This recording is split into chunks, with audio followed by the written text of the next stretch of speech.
They say the pharaohs vanished into the desert. But what if they didn't vanish at all? What if they simply kept walking west until the Nile met the forests of gold? Across the Sahara, memory drifts like dust.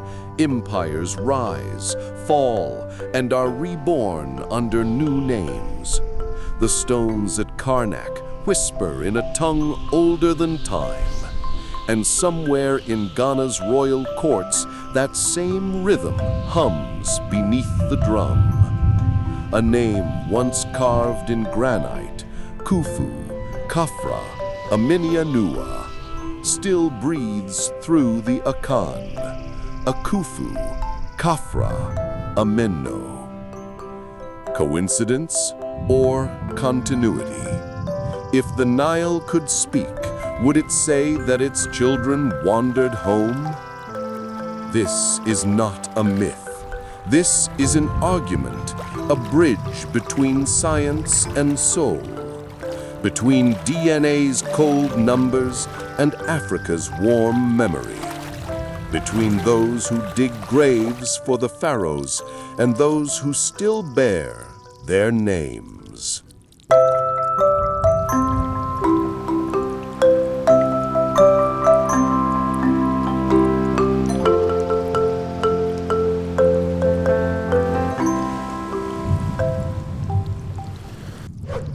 Every civilization that ever touched Egypt wanted to own it. Napoleon came with cannons and scholars. The British came with crates and labels. Even now, modern science arrives with gloves and scalpels, slicing DNA to claim ancestry. To the West, Egypt is a paradox, too brilliant to be ignored, too African to be admitted. So they build a fiction. The pharaohs were almost African. A trace of sunlight from the south, a touch of snow from the north. A perfect compromise that flatters the mirror of empire. We bring you these forgotten stories because they matter. But it takes time, research, and passion to keep this channel alive. If you believe history like this deserves to be told, please subscribe. It's free for you, but it means everything for us. Every click, every share, every comment helps us keep digging, keep questioning, and keep bringing these untold truths to light. Together, we can make sure history is not forgotten. Beneath the microscope, something else stirs. Ancient skulls shaped like those of the Nubian South. Pigmentation genes consistent with sub-Saharan Africa. And names, Amen, Tete, Nefe, that still echo through West Africa's forests and markets. History has never been neutral. It is a battlefield, and the pharaohs are the spoils. While laboratories debate alleles and haplogroups, the Akan of Ghana and Côte d'Ivoire tell a different story. They say, "We did not come from Egypt. Egypt came from us." It sounds outrageous to the trained historian, but language, ritual, and rhythm whisper a possibility that science cannot easily dismiss. A civilization may fall in the east, yet its blood can walk west, carrying memory in the body, not the book. In the vibrant lands of Ghana, among the resilient Akan people, names are not mere labels, but living chronicles, carrying the weight of history like veins carry blood. Tete, Akufu, Ameno, Obang, Tarkwa. These names resonate with familiarity, yet whisper of distant eras, echoing those of ancient Egyptian rulers. Teti, Khufu, Amenemnesu, Shoshang, Tarharka. Is this merely a chance alignment of sounds, a quirk of linguistic evolution? Or could it be a subtle clue, a faint echo of a civilization that refused to surrender to time, its influence subtly imprinted on a people far removed by geography and circumstance? The Akan concept of death further fuels this intriguing hypothesis. For them, death is not an ending, a final cessation of existence. Instead, it is viewed as a spiritual migration, a journey of the soul to another realm. This echoes the beliefs of the ancient Egyptians, whose elaborate funerary rituals and opulent tombs were designed to ensure a successful transition to the afterlife. The pharaohs, too, believed in the soul's ability to travel and return, investing vast resources in creating elaborate eternal homes for their departed spirits. Both cultures also shared a fascination with gold, elevating it beyond mere precious metal to a substance imbued with profound spiritual significance. For the Egyptians, gold was the skin of the gods, a symbol of immortality and divine power. Among the Akan, gold served as the metal of kingship, representing eternal life, untarnished authority, and the unbroken continuity of royal lineage. The symbolic and reverential value they put on this metal is seen in their culture and daily lives. While earlier scholars dismissed these parallels as imaginative interpretations, recent linguistic studies, though still debated, offer intriguing, though inconclusive, support. Recurring syllabic structures identified between the Twi language, spoken by the Akan, and ancient Egyptian, suggest a possible, though far from proven, connection. The resemblance is significant. The Akan's royal system presents another compelling parallel, mirroring Egypt's intricate blend of divinity and governance. Kings are not perceived merely as rulers, they are viewed as the repositories of ancestral power, vessels through which the wisdom and authority of past generations flow. The Akan throne, the revered Sikadwa Kofi, golden stool, is not sat upon, but venerated as a sacred object. This practice echoes the reverence for the pharaoh's throne, both serving as anchors of continuity where mortal leaders became symbolic bridges. So, is it possible that the Akan people are indeed the Western heirs of ancient Egypt? Perhaps not through a direct bloodline, but through the potent inheritance of philosophical and spiritual principles, the enduring concept that life, order, and lineage form one unbroken circle. It raises questions. Perhaps the Nile never ended. It simply changed direction. Language, they say, is the oldest map, a cartography etched not on parchment, but in the very fabric of our collective consciousness. Before defined borders carved up territories, before DNA revealed the intricate tapestry of our ancestry, before history books codified the past, there were words. And words, it seems, possess an uncanny ability to remember, to preserve echoes of bygone eras within their phonemes and morphemes. Consider the Twi language, spoken by the Akan people of Ghana. Within its lexicon, the word mfe signifies beauty, a quality universally cherished across cultures. Intriguingly, in ancient Egyptian, the term nfer, pronounced with a strikingly similar sound, conveyed the same meaning: perfect, beautiful, good. Is this simply a chance convergence, a linguistic coincidence devoid of deeper significance? Or could it be evidence of continuity, a testament to the migration of language across vast distances and through the corridors of time? The parallels extend beyond single words, resonating in names that carry the weight of historical significance. Menes, the name of the first pharaoh who unified Upper and Lower Egypt, bears a distinct resemblance to Menu, a common Akan root signifying founder or first. Similarly, Tete, a prevalent Akan name, mirrors Teti, the name of a pharaoh from Egypt's 6th dynasty. The name Tarqua evokes echoes of Taharka, the Kushite king who once ruled over both Egypt and Nubia, while Ameno resonates with Amun, the hidden god of Thebes. while some linguists dismiss these similarities as mere instances of parallel evolution, attributing them to the natural tendency of languages to develop similar sounds and structures independently. Others find the sheer volume of these parallels unsettling.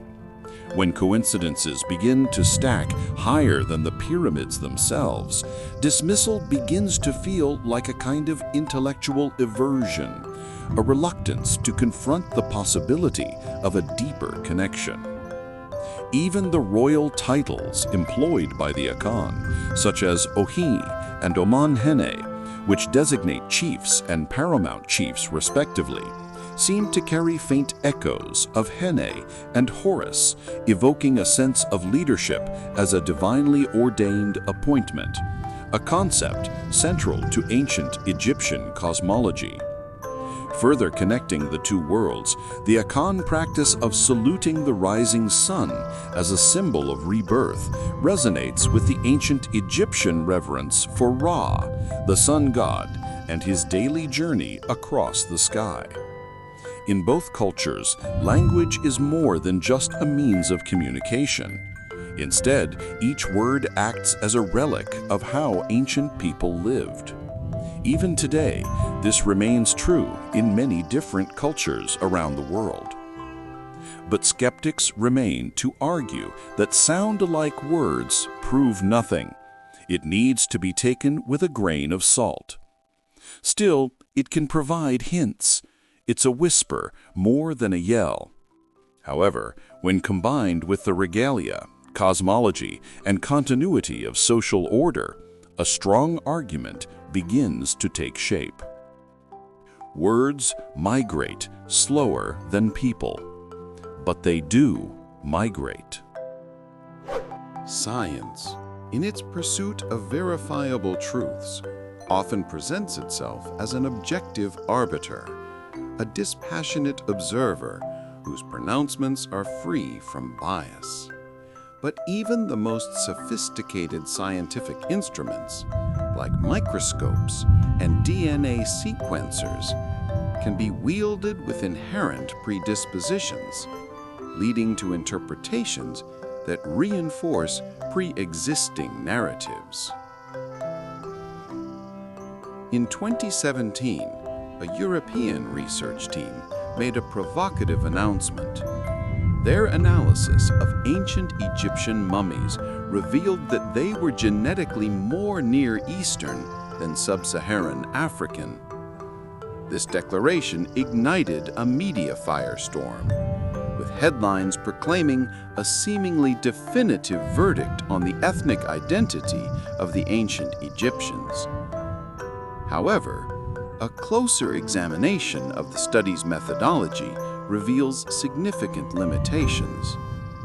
The analysis was based on a relatively small sample size of only 90 mummies, all of whom originated from a single archaeological site and dated to a specific historical period, Greco-Roman Egypt, long after the peak of Nubian influence and the reign of the Black Pharaohs. Even within this limited sample, the researchers quietly acknowledged the presence of African maternal markers in footnotes, a detail often overlooked in the sensationalized reporting. This quiet whisper of African ancestry was often ignored. No one can deny that there were migration patterns between the Nile and the Levant, but even suggesting that Egypt's knowledge and advancement came from only northward ignores the earliest depictions and the influence that flowed back and forth. To suggest that Egypt's brilliance flowed exclusively northward, ignoring the bloodlines evident in its earliest statues, and the dark pigmentation painted on depictions of its own deities, is to perpetuate a distorted view of African history. The Akan people, in their assertion of a connection to ancient Egypt, are not claiming that the pharaohs were specifically Ghanaian. Their claim is far more encompassing. that the pharaohs were fundamentally African. It speaks to the shared heritage and cultural continuum that binds the diverse peoples of the African continent. The limitations of relying solely on DNA analysis become apparent when attempting to understand complex cultural phenomena.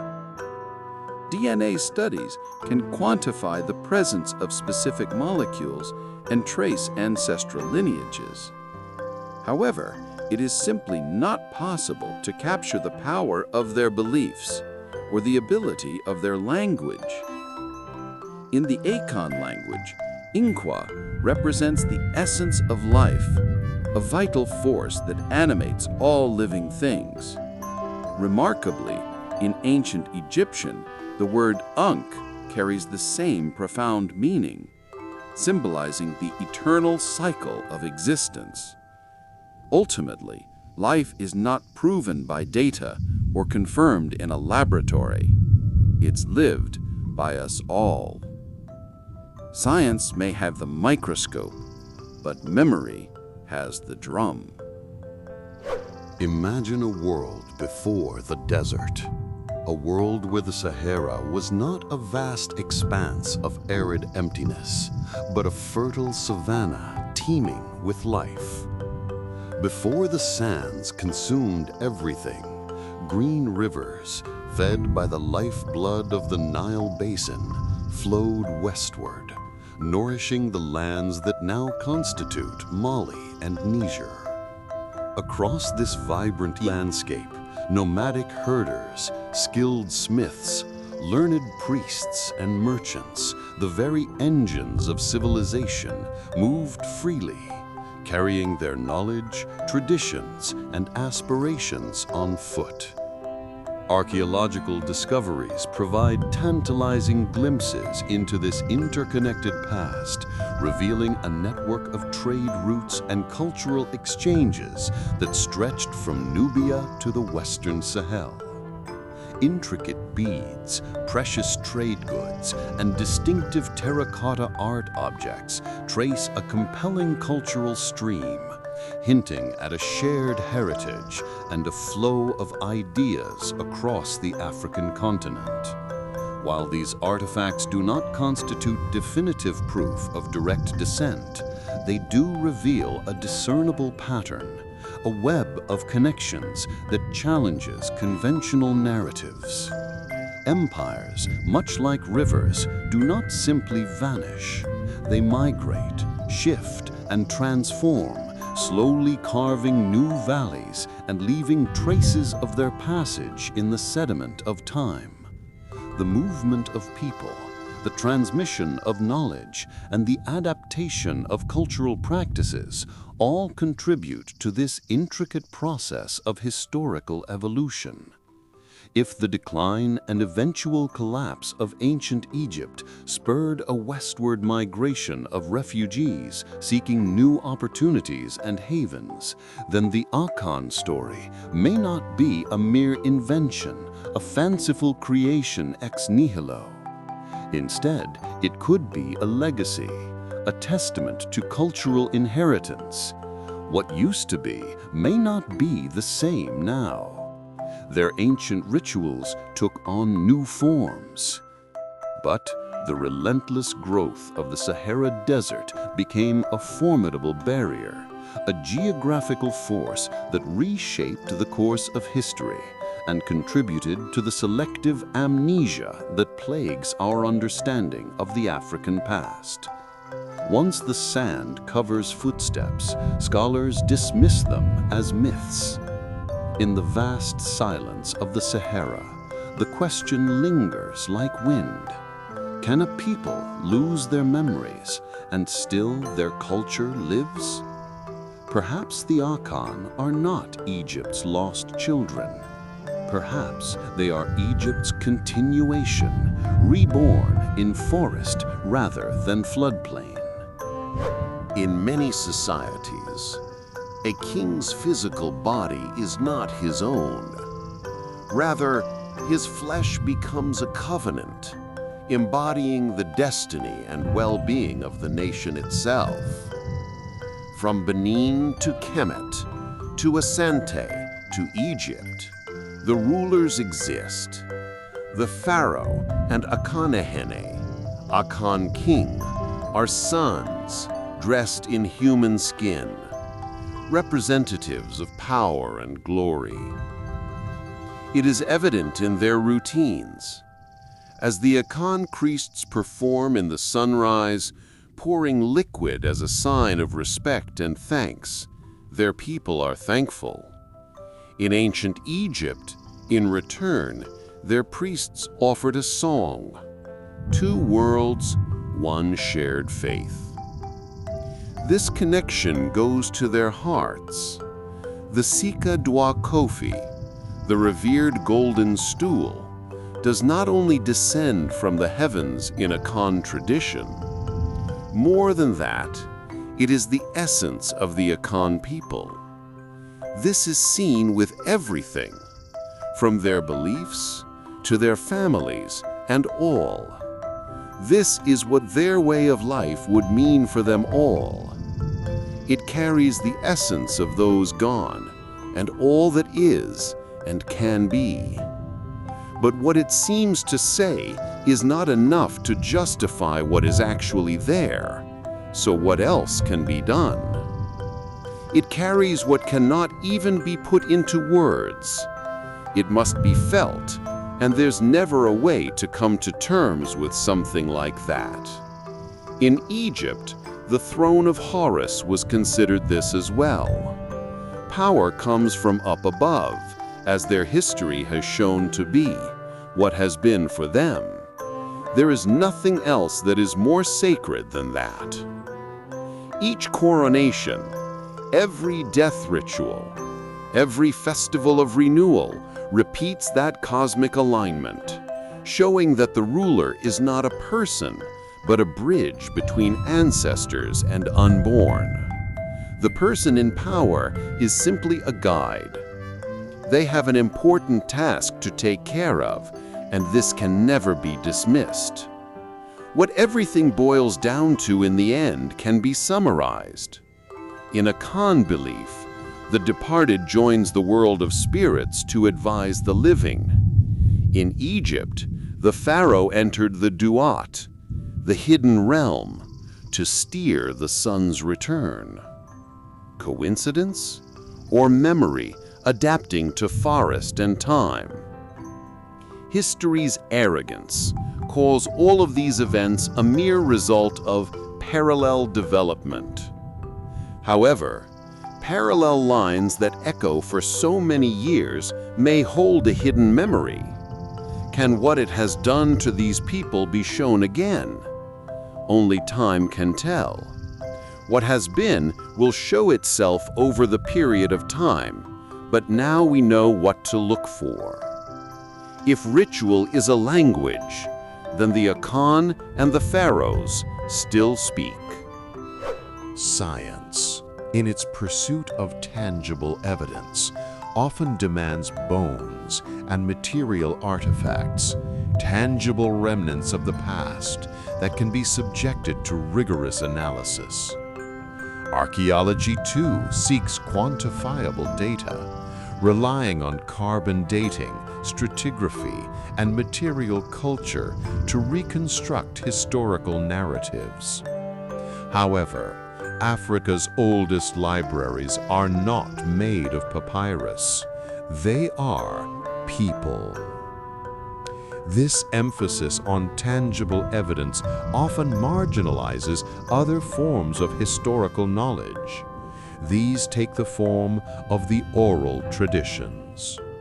When Western historians question and have them prove it, they want that tradition translated into their view of the world. The flexibility is one of strength, not a weakness. The river always finds its way to the end. Despite that fact, the debate continues. No material yet binds the Akan to the Nile. There is no writing from the old telling about it, yet the pattern has a lot of influence and truth. there are also problems to deal with, such as the looting that happened over time. The focus on tangible evidence often overlooks the impact of violence and historical injustices on the preservation and transmission of knowledge. What it all comes down to, and how it has been changed. History's silence often comes from violence. All that has to be considered is not what is there, but what has happened and all that they have taken. So how does one approach the problem of proof when dealing with a history shrouded in silence and shaped by centuries of colonialism and cultural disruption? The real problem is getting to the past. Artifacts removed are not enough to know it. There are a lot of barriers that still need to be broken. This is something to note. It all calls to look at it all differently. There is a divide between science and culture.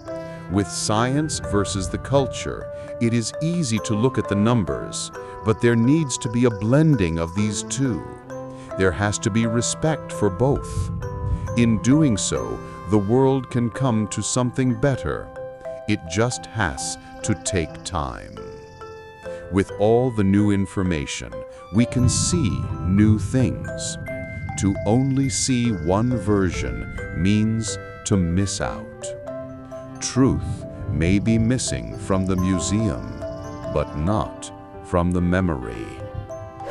The most devastating form of theft perpetrated against Africa was not the extraction of its gold or the enslavement of its people, but the severing of its historical continuity, the systematic dismantling of its cultural narratives, and the imposition of foreign interpretations of its past.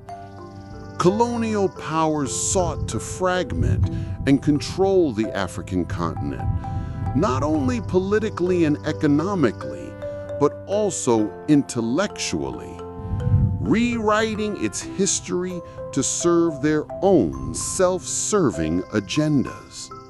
Colonial education split Africa's story in two. Egypt belongs to the north, to the Mediterranean world, they claimed, effectively detaching it from the rest of the continent and claiming it as an extension of European civilization.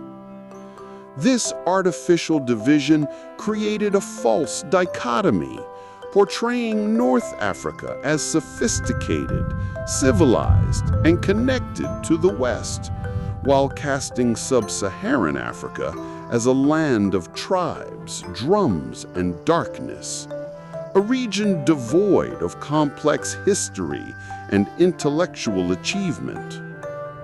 For generations, Africans were taught to view Egypt as a foreign civilization, a land of pharaohs and pyramids that had little to do with their own heritage.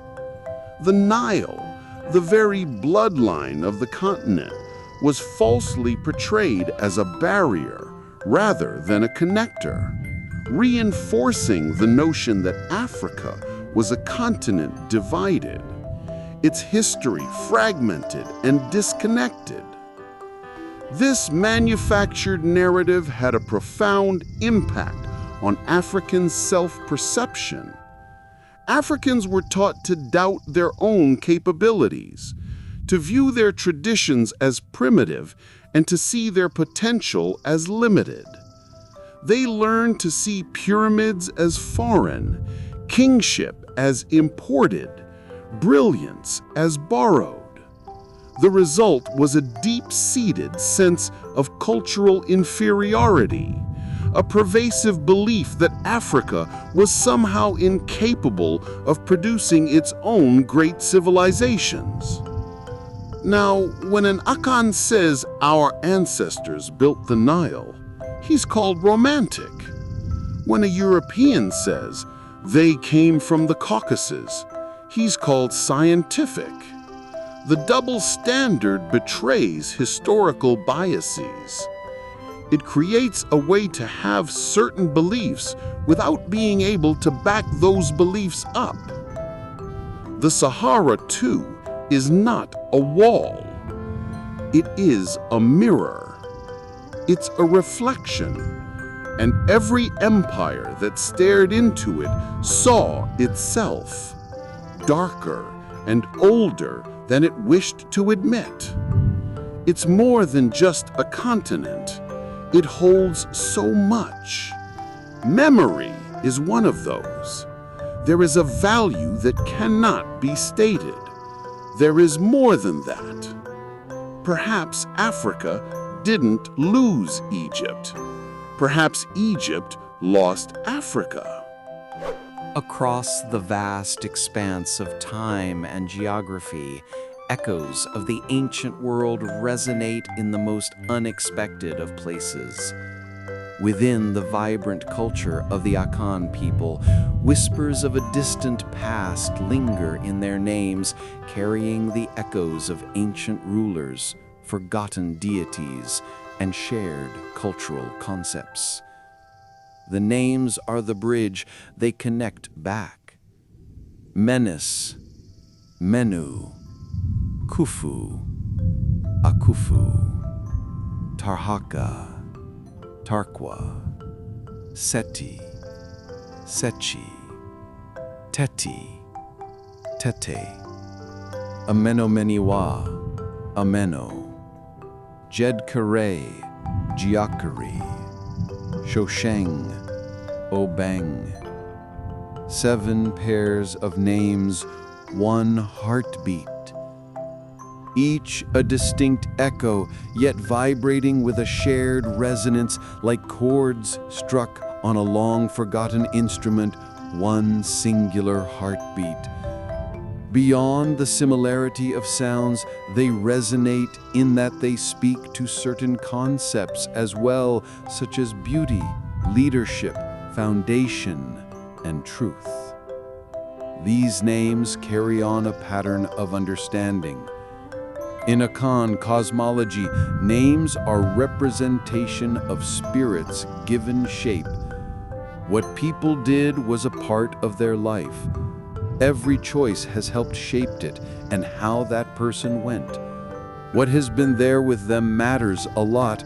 To dismiss the patterns that they left behind in their history means to show disrespect and nothing else. Linguists debate the link, but pattern insists.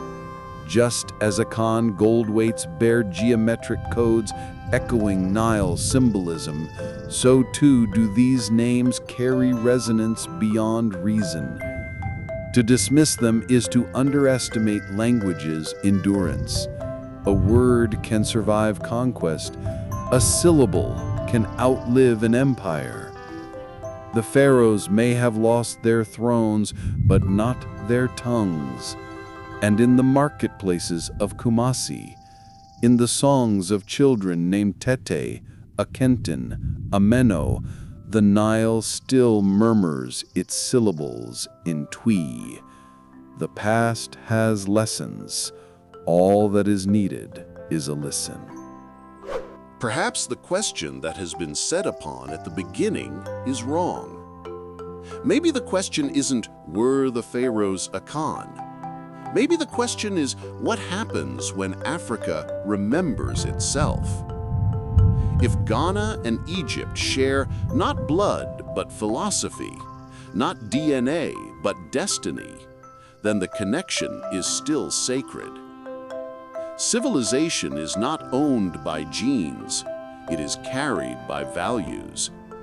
It is not just what you do, but also what you become, what you cherish, what you learn, and what you pass on. There is more than just power or influence. The Akan's reverence for ancestors, the Egyptians' worship of order, both spring from one moral river, the sanctity of life's cycle. Europe may trace the pharaohs in their laboratories, but Africa traces them in her language, in her gold, in her dreams. When the world redraws the story of civilization, it will have to face a simple truth. The Nile did not stop at the desert. It flowed west beneath centuries of silence until it found a new name for itself, Akan. History may forget names, but the river never forgets its source. If history is a mirror, then maybe we've only been standing on the wrong side of it. Every stone on the Nile, every word in Twi, every face carved in gold or granite, they're all pieces of one unfinished story. So now, we turn the question to you. Did the Nile's kings truly walk west, carrying their memory into Ghana's forests? Or are these echoes only the poetry of ancestry, a rhythm too ancient to decode? Tell us what you believe. Drop your thoughts below. Challenge, question, build. Because truth isn't found in silence, it's forged in conversation. And if you believe Africa's history deserves its voice back, subscribe, share, and keep the river flowing.